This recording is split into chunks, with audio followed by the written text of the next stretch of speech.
Bom dia, pessoal!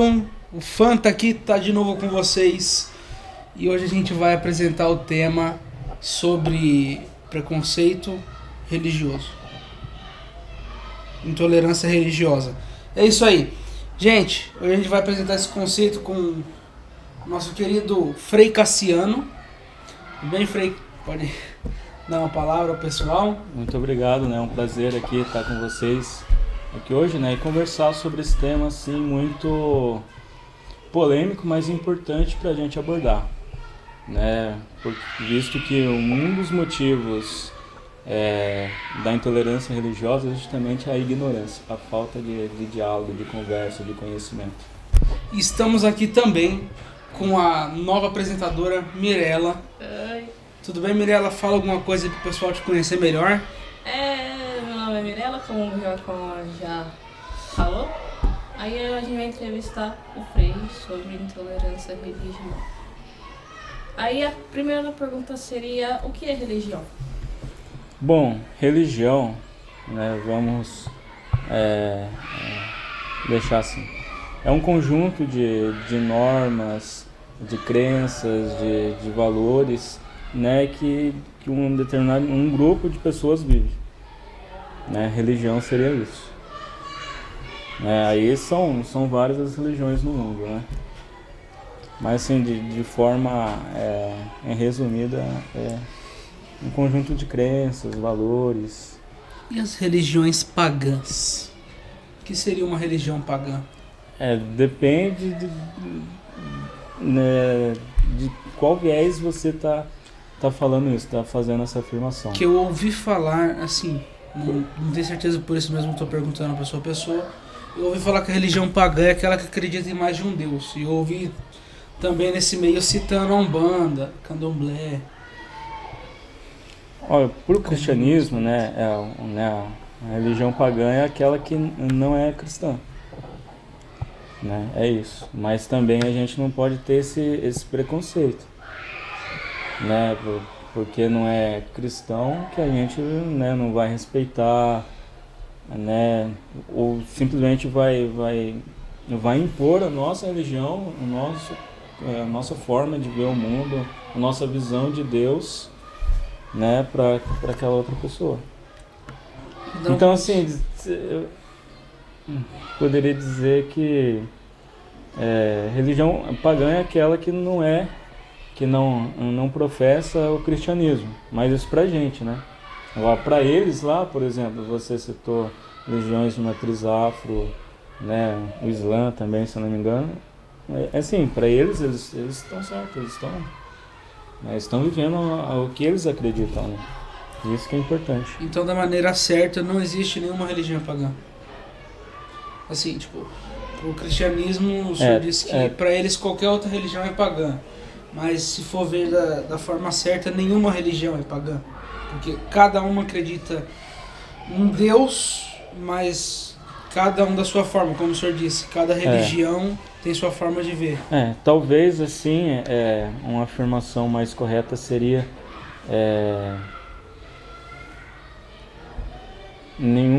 todas as religiões elas têm os seus valores, né, éticos, seus princípios, e que uma não pode assim sobressair em detrimento da outra, né? Entendi. De forma desrespeitosa, de forma que a gente vai impor a nossa religião para aquelas outras pessoas aderirem à força. Aí também não é o caminho. Mas, como disse, né, religião pagã, né, os pagãos são aqueles que, para nós cristãos, que professam a fé cristã, são aqueles que não professam a fé cristã. Mas não necessariamente que eles estão errados, que eles já estão condenados, nada disso. Então não é uma coisa negativa. Claro? Não. Entendi. É E negativo. o que o senhor diria para uma pessoa intolerante? Olha, o que eu diria para um intolerante primeiro assim, que ela deve ter abertura para a gente conversar, para a gente dialogar, né? Eu acho que o primeiro passo é esse, né? Senão não tem conversa. entendeu? A pessoa já está convicta das verdades dela e não tem como nem conversar, nem dialogar, como é que vai para frente, né?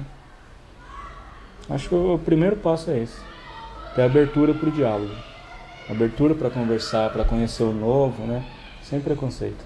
Conhecer o diferente, né? Conhecer o diferente, justamente. Hoje, tem uma religião certa para se seguir ou não? Não. Olha, independentemente da religião que você segue, né? O importante é que você tenha coerência com aquilo que você professa. Então, se você é cristão, então seja coerente com os princípios cristãos, né? Se você professa o Islã, seja um bom muçulmano, professa o judaísmo, seja um excelente judeu, né? O espiritismo, seja um excelente espírita, segue candomblé, umbanda, então assim, que seja um excelente fiel, né, dessa crença. Eu acho que é aí que está o segredo, por assim dizer, né? Então não tem uma religião certa ou errada, né? Não dá pra gente afirmar isso, né? Claro que a gente tem a nossa doutrina quando a gente professa uma fé, né? Que a gente acredita naquilo e tal, né? No caso do cristianismo, a gente acredita em Jesus ressuscitado, né? Então, pra gente essa é a verdade, né? Porém, mas a gente não pode sair acusando outros também, né? Outras religiões. Eu acho que não é esse o caminho. Então não existe isso de certo ou de errado perante Deus, como se diz, né? É isso. Olha, Deus pode se manifestar da forma que Ele quiser, onde Ele quiser, quando Ele quiser, né? O agir de Deus não é preso por nenhuma religião, nenhum dogma, entende? Então, a gente não pode, né, ter essa ousadia de falar isso, né? Mas se a gente professa uma fé, no caso seja cristã, o Islã, o judaísmo, a gente tem que ter coerência com aquilo com a doutrina daquilo que a gente professa. Tem que ter coerência. Entendi. E a intolerância, certo? O que o senhor acha? Ela é uma coisa que já vem de muito tempo e atinge várias religiões e é até desconfortável a certos momentos. E o que o senhor acha que leva essas pessoas a fazerem isso? Bom, a gente já até conversou, né, sobre que dos motivos é o medo do diferente, né, a ignorância de como funciona aquela outra religião, né, como funcionam os ritos, né, rituais, a liturgia da outra religião. O fundamentalismo religioso. O que seria o fundamentalismo religioso? Posso dizer, é uma leitura literal, né, daquilo dos textos sagrados, daquilo que você acredita, né? Então, assim, e você acaba enxergando a outra religião como um inimigo. Então, assim, tem muito disso no fundamentalismo religioso. A visão de guerra, né? O outro é inimigo, a gente está numa guerra religiosa, né? E eu não posso deixar brechas, por assim dizer, né, para o outro contra-atacar. Também o racismo, né? A gente sabe que na nossa sociedade o racismo é estrutural, né? Ou seja, ele está enraizado de tal forma que muitas práticas racistas a gente acha que é normal, mas não é. Mas assim, aqui está tão enraizada que é estrutural e muitas vezes passa despercebido. Então, assim, o racismo é outro motivo disso. Por quê? Quem que mais sofre hoje no Brasil intolerância religiosa, preconceito, ataques, são as religiões de matriz afro, né? Ataques a terreiros, aos locais sagrados deles, né? Preconceito contra símbolos próprios, né? Seja na escola, seja no trabalho, pode haver também um preconceito mascarado. Então, o racismo com certeza é outro motivo. Justamente o fato de eu citar no exemplo que eu dei anteriormente sobre ter me dito que a Umbanda, o Candomblé, religiões de matrizes afro são religiões pagãs, é pelo fato deles acharem que eles adoram vários deuses, né? São os espíritos, os guias que se diz, né? Só que eu já frequentei a Umbanda e eu posso dizer, acima de tudo é Deus. Eu já ouvi tanto os pais de santos, filhos de corrente, quanto os próprios espíritos falarem: eu posso fazer isso em terra, mas nos céus eu não tenho direito algum. É Deus que manda e eu obedeço. Eu acho que as religiões se complementam, só estão em posições diferentes, como ver Jesus, entende? Então, as religiões não estão erradas, entende? Só estão no ponto de tá vendo Jesus como referência, entende? Mas acreditando no mesmo, mas as religiões, a maioria acredita num Deus só. Então acho que não deveria existir intolerância religiosa, porque a gente acredita no mesmo Deus, entende? Sim, a maioria das religiões partiram sempre do mesmo Deus, né? Pelo menos esse continente americano, né? As três grandes religiões monoteístas, né? Ou seja, que acreditam em um único Deus no mundo, que é o cristianismo, o islamismo e o judaísmo, as três acreditam no mesmo Deus, né? O Deus de Abraão, né? Porém são vertentes diferentes, né? Muitas vezes, né?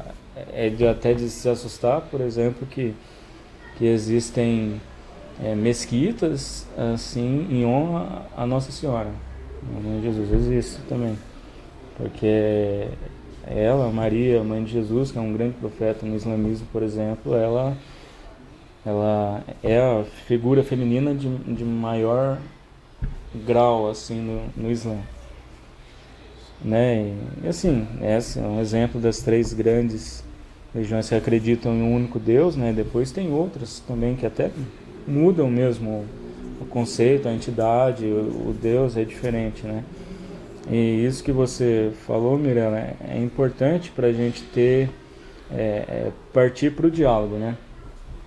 Ou seja, parar de enxergar o outro que professa uma outra fé como um inimigo, né? Uma coisa esquisita, um demônio, um perdido, porque não professa a nossa fé. Então, eu acho assim, para a nossa sociedade é importante, isso é importante.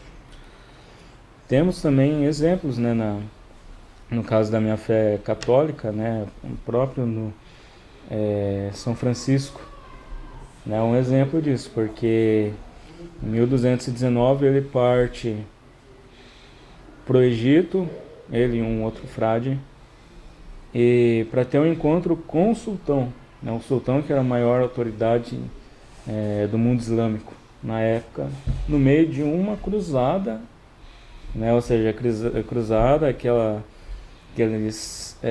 conflitos entre muçulmanos e cristãos, para retomar lugares sagrados, por exemplo, a Terra Santa, né, Jerusalém e etc. Então, no meio assim disso tudo, São Francisco ele vai até o sultão, né, querendo a paz, né? Ele tem abertura para o diálogo e o sultão se impressiona. E tanto o sultão quanto São Francisco, eles aprendem um com o outro, né? Saem desse encontro assim de diálogo, de abertura, enriquecidos. Tanto que a oração do Ângelus, né, que os católicos têm costume de rezar, geralmente às 6 da manhã, meio-dia, 6 da tarde, né, é a oração que o Papa sempre reza lá no Vaticano, depois aproveita e dá uma palavrinha. tem influência muçulmana. Porque os muçulmanos também têm isso, né, de rezar em determinados horários, né, eles se voltam, né, para a direção de Meca, né, e fazem suas orações. Então isso impressionou São Francisco, porque São Francisco ele viu que, né, os muçulmanos, né, que eram tratados, pintados assim como monstros, né, não eram monstros, eram pessoas de fé, né, e vice-versa. Então o diálogo é muito importante. Aproveitando que o senhor puxou o assunto da cultura da religião católica, né, e citou Nossa Senhora, certo? Eu já ouvi até me criticar, várias gente criticando a religião católica, porque falam, o católico é errado porque ele não adora Deus, ele adora a imagem. E eu vejo uma debatência disso na internet, não, porque o católico não adora a imagem representa o santo, e também na Bíblia diz que, sei lá onde, na Bíblia Deus manda fazer um bezerro de ouro, um negócio assim, e eu fico meio perdido naquilo. E o senhor, como frei, o senhor pode trazer essa resposta pra gente? É errado adorar a imagem de um santo? Adorar a imagem Agora você pegar aquele símbolo, né, que te lembra aquela pessoa, né, considerada santa, né, pegar o testemunho de vida dela na adoração a Cristo, é certo. Porque a fé católica, ela é cristocêntrica. Cristo no meio, no centro, sempre. Ele é a referência. No caso de Nossa Senhora, a gente tem uma veneração por ela. É diferente de adoração. A adoração é só a Deus, né? Agora, por Nossa Senhora, a gente tem uma veneração por ela, né? Porque ela é a mãe de Jesus, né?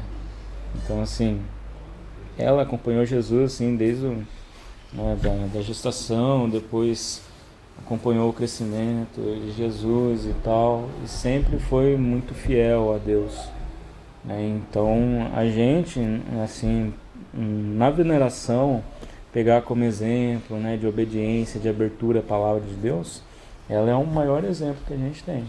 Aí depois tem os santos, né, pessoas que amaram a Deus de tal forma, que se destacaram de tal forma, que a igreja, né, depois de um longo processo aí para beatificar, canonizar, ela deixa aquela pessoa a vida daquela pessoa como exemplo, né?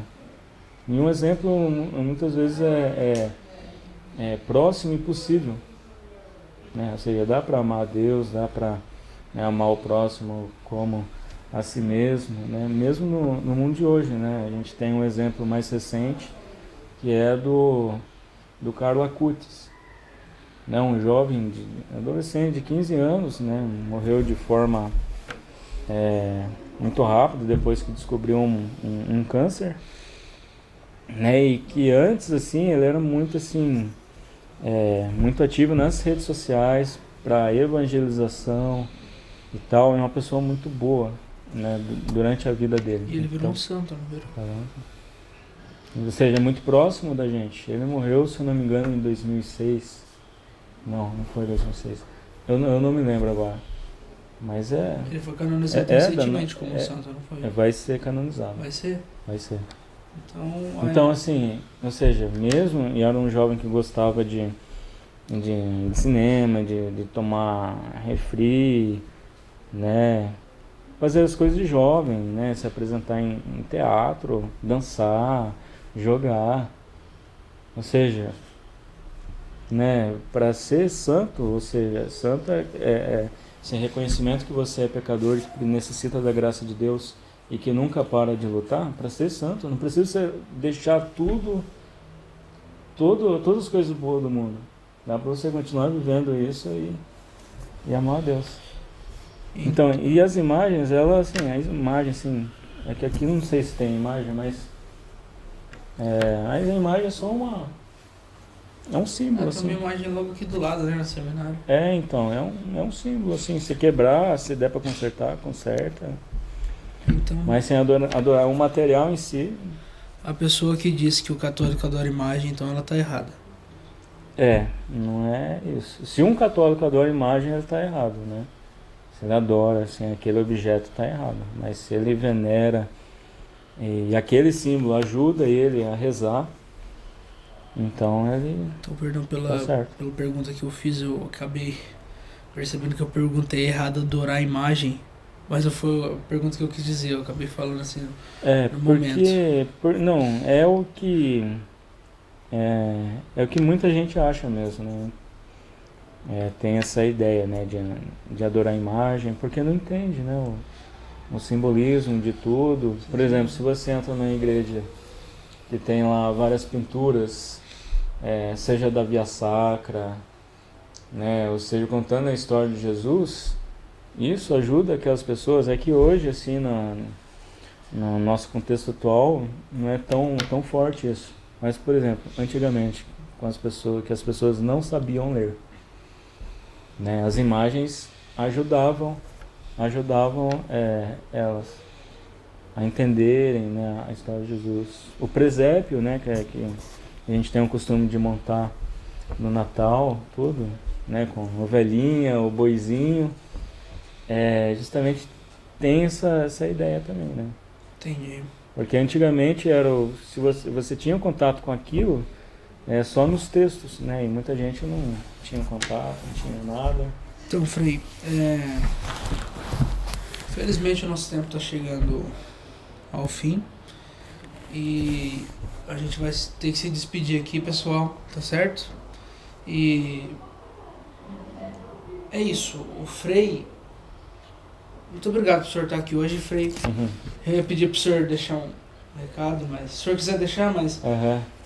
Olha, eu que agradeço aqui a oportunidade, né, de estar aqui hoje conversando, né, sobre esse tema importante, né? Claro que a gente poderia ficar o dia inteiro aqui conversando, com certeza, muito tempo, né? É uma coisa boa, né, gostosa, né? Mas a gente vai se encontrando aí em outras oportunidades, né, para conversar sobre outras coisas. Eu desejo tudo de bom aí. Deus abençoe. Com certeza. Muito obrigado, Frei. Tem algo a dizer, Miriam? Eu só queria agradecer mesmo por ter dado essa oportunidade de esclarecer as perguntas que a gente teve dúvida. E é isso. Bom, eu agradeço vocês por estar aqui mais uma vez e Fanta deixando vocês.